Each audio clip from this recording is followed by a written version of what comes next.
que possa agora estar sobrevindo. Aleluia, quando Deus fez a promessa, aleluia, acreditei, segurei, Deus é pastoral. Se é pastoral, então eu vou segurar a promessa, porque o dia vai chegar e vai acontecer aquilo que Deus ele prometeu na minha vida e na tua vida. Quem pode dizer?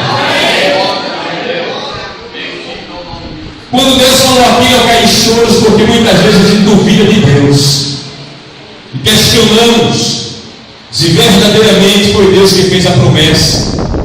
Eu estava ontem na congregação do Divígio e Deus usou um pregador falando sobre as amoras. Disse que tem uma planta que demora 1 ano para poder dar um fruto.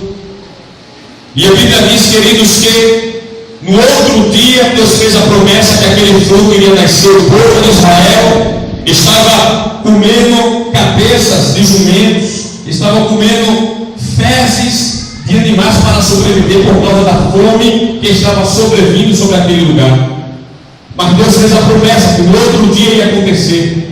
E quem duvidou, meu amado, teve que ver. Quem está duvidando da tua vida, do teu chamado, vai ter que sentar na mesa e comer contigo. Te prepara para fazer um culto de ação de graça. Quem te viu verá, vai acontecer. É experiência, deserto é experiência na vida do obreiro.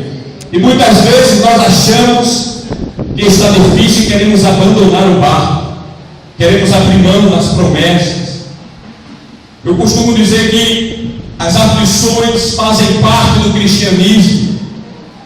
Obreiro que não passa por aflição, obreiro que não passa pelo deserto, obreiro que não tem experiência com Deus, ainda precisa voltar às suas raízes. Porque muitas pessoas estão julgando pela aparência, mas não conhecem a tua história, não conhecem a tua experiência, não conhecem as promessas. Deixa não conhecer. Quem fez a promessa é verdadeiro, é fiel. Quem fez a promessa diz para você nesta manhã: está de pé, e o meu tempo eu vou cumprir, porque eu sou fiel e a minha promessa não volta atrás vazia.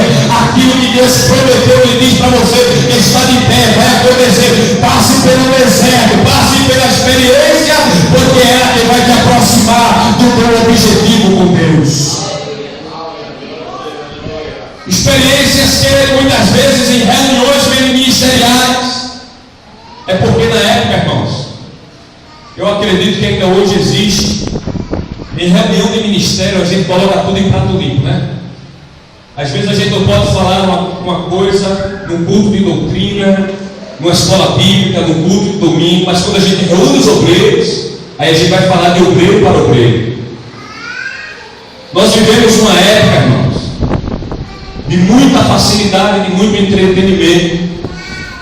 Obreiros que não querem mais se submeter a uma liderança. Por isso, na última palestra que eu estive dando lá na Macaxeira, nós falamos sobre discipulado. O discipulado é a raiz que vai preparar uma futura liderança da igreja. Uma igreja que não tem discipulado, ela não tem uma capacidade de futuramente levantar os seus próprios líderes. O problema é que nós já estamos querendo pegar os líderes preparados. Queremos já pegar os líderes prontos, queremos os obreiros prontos, queremos receber obreiros de outros ministérios, e algumas igrejas não têm capacidade de levantar os seus próprios obreiros, de levantar os seus próprios líderes. Quando nós ganhamos aquela pessoa para Jesus, discipulamos aquela pessoa, nós patronizamos aquela pessoa que vai representar, que vai ser uma carta, que vai ser um retrato do ministério da sua igreja. Quando nós preparamos o discípulo, nós estamos dizendo para ele: esse é o padrão dos fiéis. Quando nós imergimos uma pessoa no tanque batismal, nós temos a oportunidade de ter aquela pessoa como filho na fé e poder investir nela, consagrar auxiliar, separar para o diaconato, consagrar para o presbitério, colocar como evangelista, consagrar pastor, entregar no campo missionário. Agora vai ter fruto e o vosso fruto permaneça.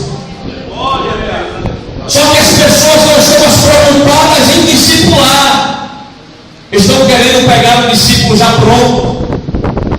E uma das missões da igreja é ir e fazer discípulos. E coisa difícil é se fazer discípulos.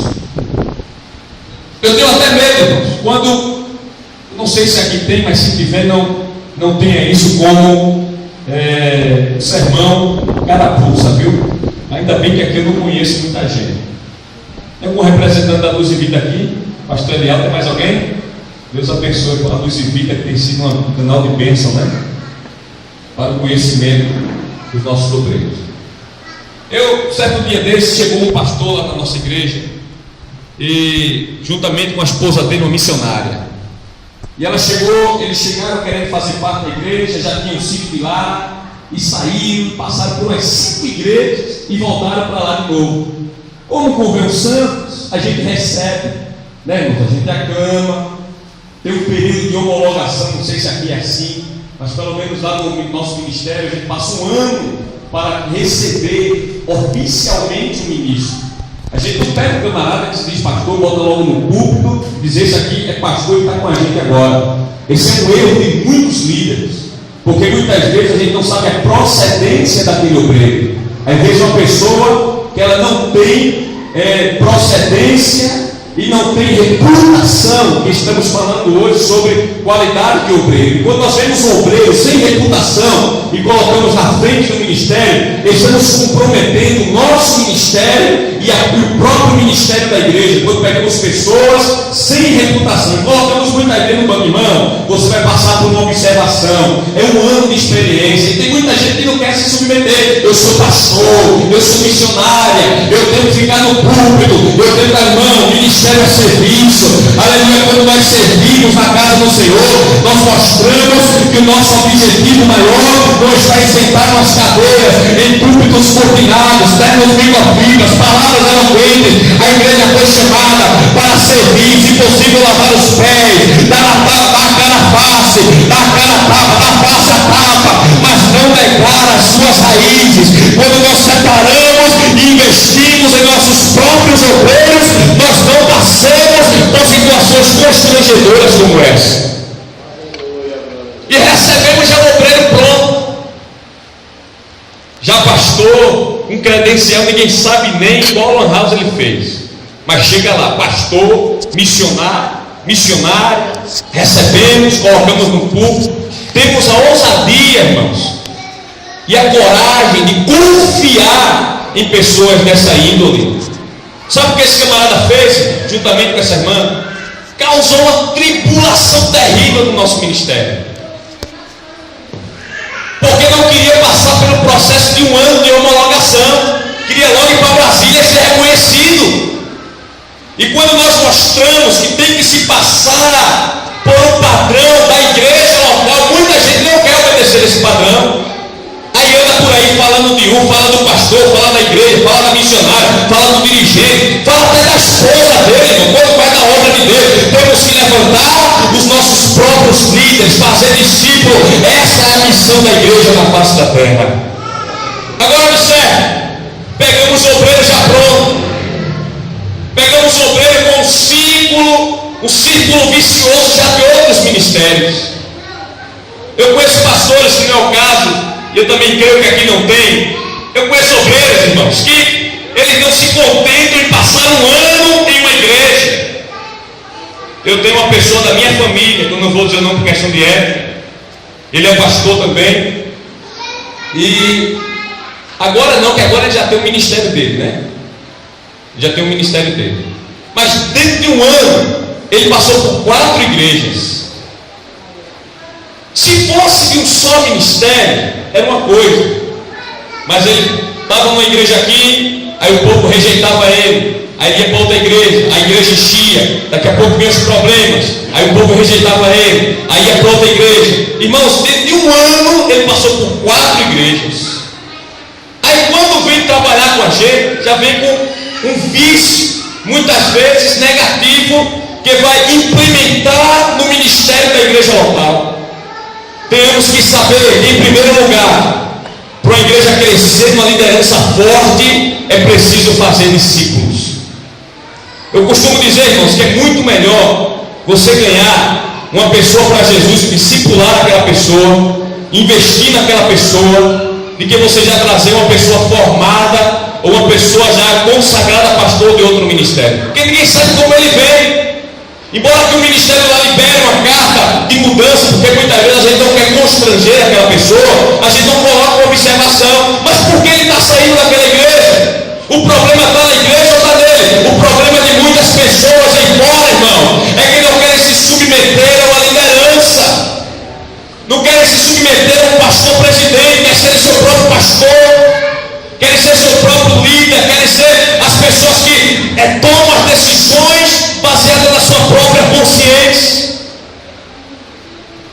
Eu não estou dizendo aqui que você que veio de outra igreja é uma pessoa rebelde, não. Preste atenção no que eu estou lhe dizendo. Até porque cada caso é um caso e para cada regra tem uma exceção, né, irmãos? Eu conheço também pastores aí fora que não agem com sabedoria com a ovelha. Eu passei por um pastor presidente e certa vez ele disse assim para mim, uma reunião de obreiro geral, ele convocou toda a igreja, como todo ano a gente fazia essa reunião, ainda faz nesse ministério, ainda é o nosso ministério, o Ministério do Trabalho, e houve uma ocasião nesse ministério, preste atenção no que aconteceu. Teve um pastor que ameaçou entregar a igreja, esse pastor pastoreia aqui em Jaboatão, do nosso ministério.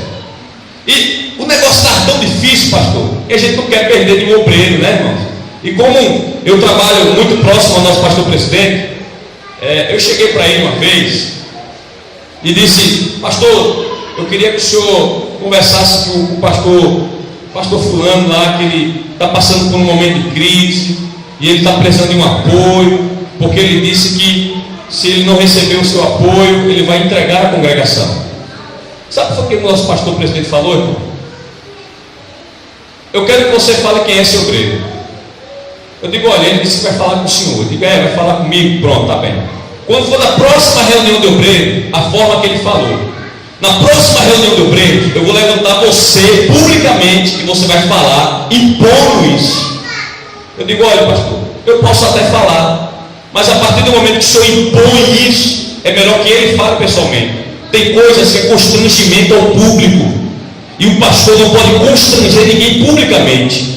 Somos cidadãos, somos pessoas, temos personalidade, temos caráter. Quantos pastores sobem no ministério e muitas vezes só falta dizer o nome daquela pessoa, só falta falar que aquela pessoa está em adultério. Irmão, o irmão aqui está em adultério, irmão, tenha cuidado, irmão. Tem coisas que é só o sacerdote que tem que fazer, tem coisas que é o pastor que tem que realizar, tem situações que muitas vezes nós não podemos nos meter, é só o pastor que pode fazer, são experiências do ministério que nós vamos aprendendo no decorrer do tempo, são qualidades que nós aprendemos como obreiros. E como obreiros nós não podemos perder a humildade de um dia querer aprender mais sobre aquilo que está sendo ensinado por um líder maior. O obreiro tem que ter a capacidade de muitas vezes fechar a boca e ouvir.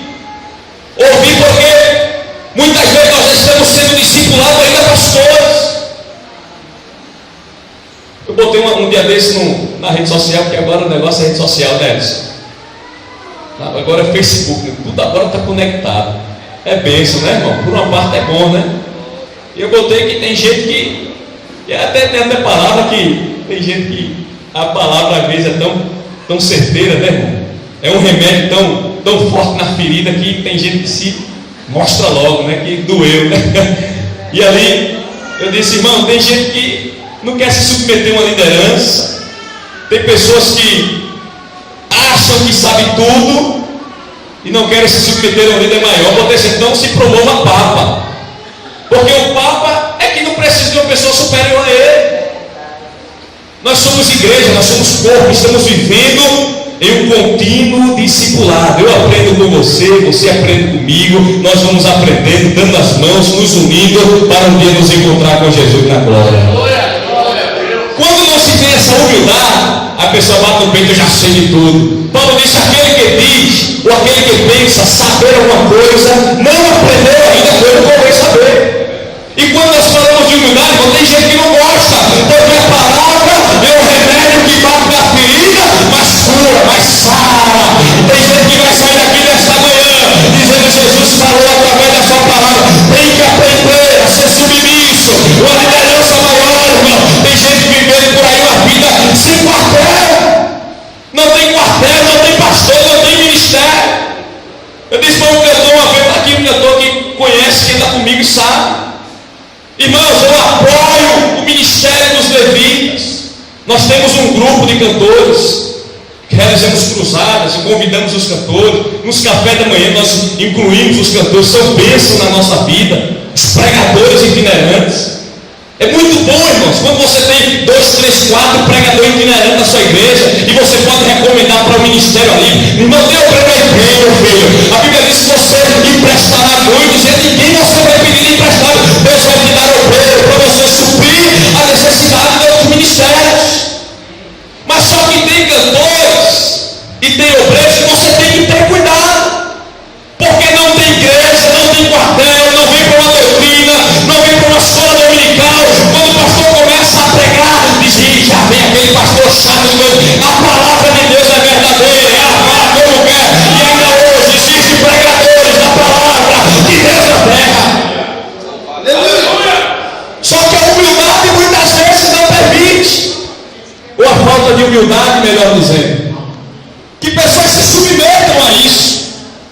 pregador itinerante, cantor, tem que ter um quartel.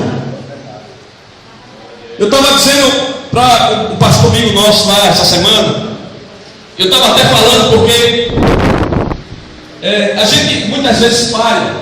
Eu digo isso porque eu sou itinerante e a gente falha pelo seguinte: a gente pega uma pessoa que nem conhece, nunca ouviu pregar.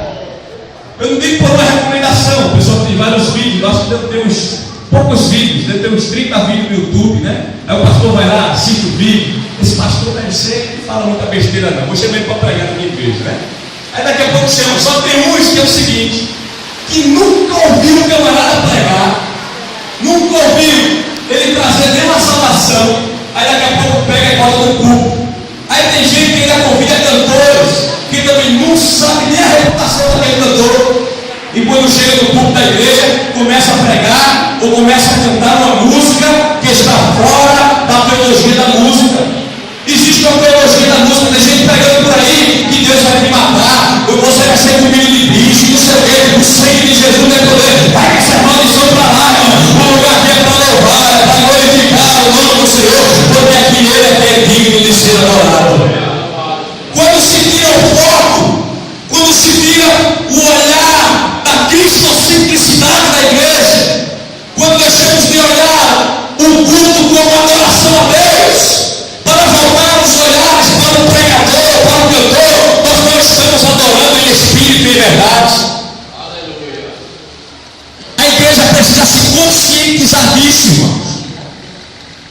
Que eu estava até conversando com uma missionária lá de Alagoas. Eu prego lá nesse ministério todo ano. E eu estava conversando com a missionária lá e, inclusive, nós trouxemos até eles para cantar aqui em Pernambuco. Quando ela chegou aqui, irmãos, ela cantou um hino de adoração.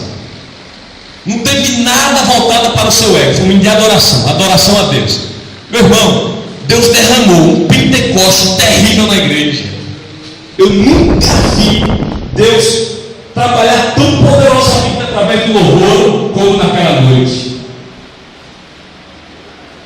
Porque temos que entender que tudo que acontece dentro dessas quatro paredes é voltada única e exclusivamente para aquele que é digno de toda a honra e toda a glória. Só que quando nós pegamos, estou finalizando já para a gente dar continuidade à programação, quando nós pegamos o obreiro já encaliçado, é bom, vai cooperar, vai ajudar, vem, meu filho, vem, trabalhe mesmo, quem trabalha aqui, a gente vai dar oportunidade para você trabalhar. Tem uma irmã, pastor, eu quero trabalhar, vamos embora, minha filha. Vamos ajudar a gente na oração, na comissão, vamos embora para o jejum, vamos embora ajudar na escola bíblica, no discipulado, vamos ajudar. Só que a gente faz isso, irmão, meio que com o pé atrás, porque não sabe a procedência daquela pessoa. Cantores, pregadores e obreiros que vivem de igreja em igreja, eles não têm credibilidade para ser aproveitado em um ministério. Eu passei por outros ministérios, inclusive, preste atenção, quando eu vim para o ministério do Guará, para a Assembleia de Deus Campo do Guará, que já existe há 66 para 67 anos, eu tinha vindo de outro ministério, eu tinha vindo da Convenção Proelima, e eu já tinha sido obreiro da Convenção Proelima. Quando eu trabalhei na Convenção Proelima, comecei a plantar algumas igrejas, umas 3 para 4 igrejas, hoje são 7 lá naquele lugar. Eu saí de lá, não foi por rebelião, por briga, por nada, porque quando eu vim morar aqui, no caso em Olinda, quando eu vim da zona da Mata para Olinda, que eu já era de Recife, quando eu voltei para Recife, eu recebi um apoio de um pastor que eu menos esperava. E aquele pastor que deveria nos apoiar foi quem virou as costas para o ministério, foi quem virou as costas para a minha vida e para a vida da minha família. Hoje nós recebemos propostas para voltar. Só, irmãos, fica um negócio sem crédito. O camarada está numa igreja aqui, sai dessa igreja, vai para aquela, depois vai para aquela outra e volta para essa. Fica um negócio sem firmeza, sem raízes. A primeira coisa que o obreiro tem que ter é raízes, é confiança, é certeza de que ele está trabalhando não simplesmente para a placa denominacional, mas ele está trabalhando para o reino do céu. E como Jesus já disse, quem trabalha para o reino de Deus, ele recebe recompensa 100 vezes mais e por fim a vida eterna. Continua trabalhando, continua segurando a rádio quando é pastor, ainda continua sendo obreiro do céu, bendito seja o nome do Senhor. Por isso, irmãos, que possamos nesta manhã assimilar esta ideia de que precisamos discipular, preparar os nossos obreiros. Eu sei que aqui tem vários pastores, e quando nós preparamos os nossos obreiros, nós ficamos descansados. Sabe por quê? Para a gente finalizar, eu tenho lá na nossa igreja um grupo de jovens. Irmãos, é uma coisa bem interessante, né? Porque eu vou dizer para você porque é interessante. Quando a gente pega já um obreiro, inclusive, como eu estava falando anteriormente, esse pastor e essa missionária que veio de outro ministério, eles disseram assim: pastor, eu vou encher essa igreja. A promessa é essa: eu vou encher, vamos fazer um negócio aí, vamos fazer uma campanha e tal. Não, irmão, se for para somar, vamos embora, né? Só que o que acontece, irmão? Esses irmãos saíram das igrejas ao redor do Rio, convidando tudo que é irmão de outro ministério para fazer parte da sua igreja. Saíram dessa, vamos fazer parte lá do pastor Carlos Moura, vamos fazer parte, e convidando, pescando no aquário dos outros, pescando no aquário de um, pescando no aquário de outro, eu vou daqui, não vou dali. Daqui a pouco, sabe o que aconteceu? Aqueles irmãos estavam criando um grupo isolado na igreja, criando um grupo isolado e pior, se levantando contra o próprio ministério da igreja, falando mal do pastor presidente, falando mal dos trabalhos, falando mal dos cultos.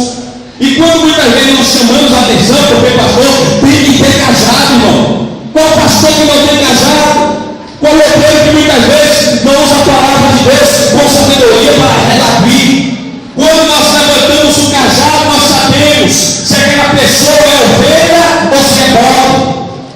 Se é ovelha ou se é bode. Quando a gente levanta o cajado, aí se ela baixar a cabeça e obedecer e ouvir a palavra de Deus, nós sabemos que ela é ovelha. Mas quando muitas vezes nós chamamos a atenção com amor, no gabinete pastoral para conversar, muitas pessoas querem até bater no pastor. Quando eu fui passar dessa igreja, eu acho que eu falei isso aqui naquela vez, como o pastor presidente está, e são experiências que a gente passa, né? Quando eu fui passar nessa igreja, quase 4 anos atrás, o evangelista Zaqueu lembra dessa época, eu cheguei lá, irmão, tinha um grupo de irmãs no conjunto, e esse grupo de irmãs era conhecido pelas contendas que se geravam dentro dessa igreja. Antes de eu entrar lá, para você ter ideia, essa igreja fechou as portas 3 vezes por causa de contenda dentro da igreja. Foi quando nosso ministério alugou e entrou, e graças a Deus, até hoje as portas estão abertas. Mas quando eu cheguei lá, irmãos, era uma contenda terrível. Só faltava uma irmã na outra, irmão. Uma falta de respeito. Pessoas que não sabem se expressar, pessoas que não sabem respeitar a individualidade do próximo. Aí eu peguei e marquei uma reunião. Eu disse assim: irmãs, vamos marcar uma reunião, dia do ensaio, ninguém sai, eu vou chegar lá só para ouvir o que as irmãs têm para falar. Cheguei, as irmãs tudo reunidas, sentei e fiquei só ouvindo. Pronto, pode falar, o que está acontecendo? Não, pastor, porque a irmã botou indo assim, e porque a outra irmã botou indo assim, e começou a briga daqui, a irmã bota um cocó, a outra faz a chapinha, e não sei o que, não sei o que. Eu digo: irmã, peraí, porque tinha uma que estava tão alterada, irmão, que ela abriu os braços assim e disse: pastor, tem que resolver isso. Eu digo: irmã, por favor, fale um pouquinho baixo, porque passam pessoas não evangélicas aí na frente da igreja, e de repente a irmã falando dessa forma, pensa que a irmã está discutindo. Sabe por que a irmã falou para mim? Ela disse: pastor, meu jeito de falar é esse, se quiser assim, se não quiser, problema assim. Sabe o que eu disse? Levante-se agora e vá falar assim lá fora, porque aqui você não fala com autoridade constituída por Deus, porque o pastor que não tem cajado, ele volta a entrar no processo de lapidação e de experiência com Deus. Se você não tiver autoridade, muitas vezes, para através da palavra aconselhar, você vai perder o respeito e a credibilidade no seu ministério. Deus está dizendo para você nesta manhã: eu estou te dando autoridade pastoral, eu estou te dando autoridade no ministério. Você vai sair aqui hoje fortalecido, preparado e preparada para fazer discípulo, para ganhar traficantes para Jesus, porque é bem melhor do que você pescar na igreja que está aqui do lado. Nós ganhamos Jesus, nós discipulamos segundo o padrão do ministério da igreja. Bem-vindo seja o nome do Senhor. É esse grupo de jovens está lá, pastor. Interessante, pastor André, que esses meninos, eles estão querendo pregar até igual a mim. Prega igual a mim, tem uns que falam igual a mim. A gente foi dando uma pizzaria, vocês querem ser eu? Querem ser eu acho que só se for. Por quê? Porque eles se identificam. O novo convertido, quando ele se converte, ele vai se espelhar em alguma pessoa. E ele vai crescer espiritualmente, como está escrito em 1 e 2 Pedro, capítulo 2, versículo 1 e 2. Vai crescer na graça, no conhecimento, vai crescer nas expectativas, nas esperanças, na esperança de uma pessoa que sabe que é padrão dos fiéis, e que nesta manhã possamos entender isso. Somos padrões, somos igreja, somos povo, todo eleito, escolhido por Deus para saquear o inferno e por nós, Senhor. Então sai daqui com esta confiança, fazer discípulos. Muitas vezes é uma prioridade que nós abrimos mão. E que eu tenho certeza que Deus hoje está conscientizando a mim e a cada um de nós que precisamos, não simplesmente, claro, porque a igreja é um hospital, a igreja é um pronto-socorro espiritual. Aqui tem pessoas de todo tipo, bêbados, traficantes, travestis, tudo que você possa imaginar. E a igreja tem que estar preparada para abraçar. Sabe qual é um grande erro que eu vejo da igreja? Que a igreja, alguns da igreja, sabe o que eles fazem, pastor? Eles viram as costas. Tem uma irmã que se desviou faz uns 7 anos. Essa irmã é uma bênção, mulher de comissão, dirigente de oração, mulher batizada no Espírito Santo. Todo culto evangelístico ao livre, ela estava lá, cantando os hinos da harpa, dirigindo o trabalho, era secretária do grupo de evangelização. Só que teve um dia, irmão, que essa irmã se desviou. Quando ela se desviou, ela passou por mim e eu observei que ela ia lá do outro lado da rua. Quando ela passou por mim, ela passou com cada brilho desse tamanho na orelha, um batom vermelho, aquele vermelho bem vivo, toda pintada, cabelo curto, a saia curtinha, que entrava na vida daquela mulher um espírito de pombagira terrível. Quando ela passou por mim, o Espírito de Deus colocou no meu coração o desejo de atravessar a rua e até onde ela estava e simplesmente dar a paz do Senhor àquela mulher.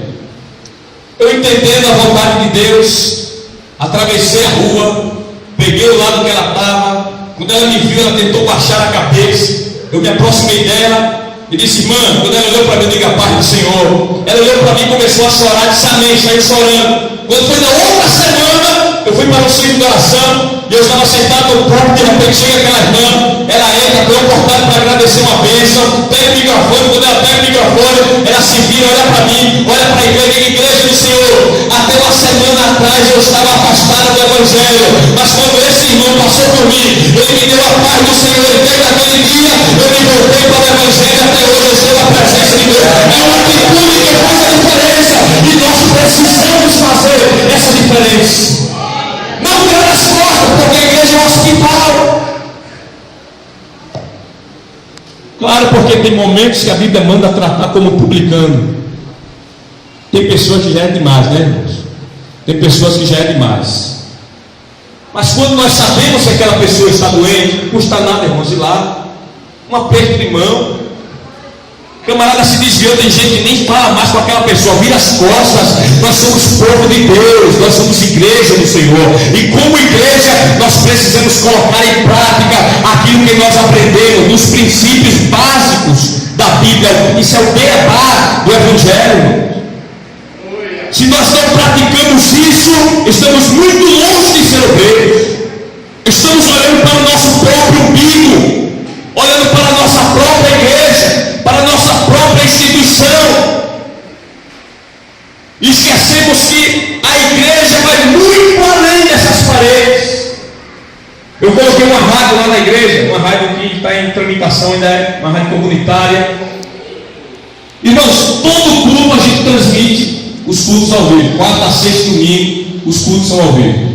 Eu recebo tanta ligação de pessoas que estão em casa doentes, irmão, no leito de um hospital. Muitas vezes até dentro da sua própria casa, entubado, com uma máquina. Pessoas ligam: pastor, olha, eu estou aqui, tem um irmão aqui do meu lado, é parente nosso, ele está aqui entubado, ele não pode ir para a igreja, mas nós estamos ouvindo os cultos, queremos pedir para que pelo menos eu mande uma pessoa para nos visitar, porque já faz 3 anos que ele está nessa situação, e até agora não apareceu ninguém, nem para entregar uma literatura. Viramos as costas para aquilo que é a realidade da igreja. E estamos preocupados apenas em aparência. em congressos, em casa cheia. Passa o congresso, a igreja está vazia. Porque pessoas, eu não digo aqui, porque aqui graças a Deus é sempre bênção, né? Mas eu digo em alguns lugares aí fora, terminam os eventos, terminam as festividades e a igreja está vazia, tímida, porque ninguém quer sair ao campo, ninguém quer evangelizar, ninguém quer vir para a doutrina, ninguém quer sair muitas vezes no grupo das visitações, nos hospitais. Devemos aprender isso, irmão.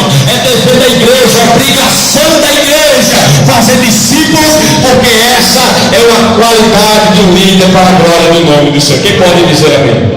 Irmãos, nesse momento eu quero convidar, com a permissão do pastor presidente dessa igreja, a cantora Ana Gomes. Ela vai estar louvando o nome do Senhor. Como é que vai ser a programação? Já vai entrar no café? Tem que ser, porque eu já estou com uma fome aqui. Não é brincadeira, viu, irmão? Dá para segurar até meia-noite. Quem aqui quer ficar até meia-noite sem tomar café? Ninguém, né? Meu Deus.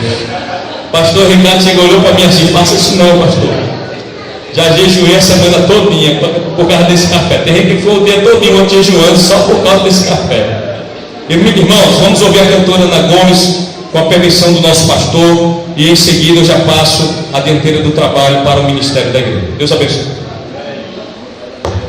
Eu quero saudar o povo de Deus com a paz do Senhor. Eu quero saudar a igreja nesta manhã com a paz do Senhor. Glória a Jesus. Quantos creem que Jesus está aqui? Então adore a Ele. Vamos louvar em nome de Jesus. Aleluia. Oh, aleluia, Senhor.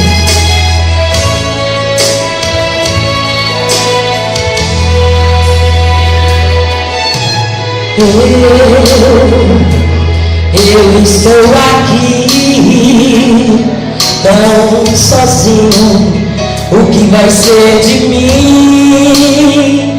Minha esperança acabou. E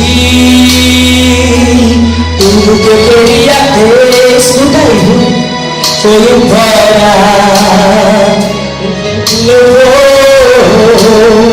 Se perdeu no espaço e nunca mais voltou.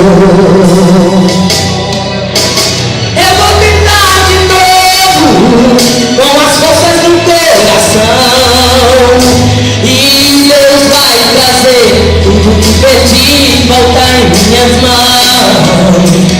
Eu vou tentar de novo, vou até o fim, e com a certeza que a felicidade Deus vai ainda atrás. Aleluia, não sei o que tu estás pedindo a Deus. Aleluia, não sei qual a tua situação, eu não sei qual a tua história, mas faz com que só. Aleluia, ainda que Deus tenha tirado tudo de tu, Ele vai te dar todo. Eu estou aqui, Senhor, tão sozinho. O que vai ser de mim? Minha esperança acabou. E tudo que eu queria ter foi embora. O vento levou, se perdeu, aleluia, e nunca mais voltou. Não pare, tente mais uma vez. Aleluia, porque Deus Ele vai contemplar a tua oração. Aleluia, Ele vai fazer assim como Ele fez com Ana. Aleluia, só chorando, viu? E deixando a menina criticar, deixando a menina falar.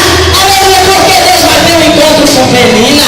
Quantos creem que Deus vai ter um encontro com aquele que está apontando a tua vida? Aleluia!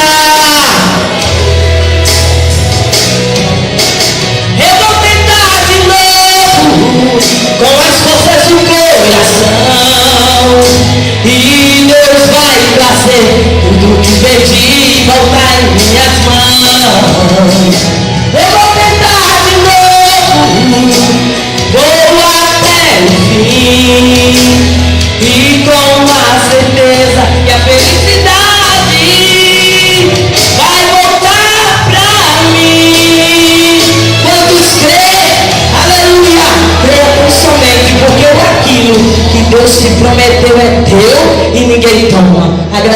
oportunidade em nome de Jesus. Fala uma salva de palmas para Jesus aí, igreja.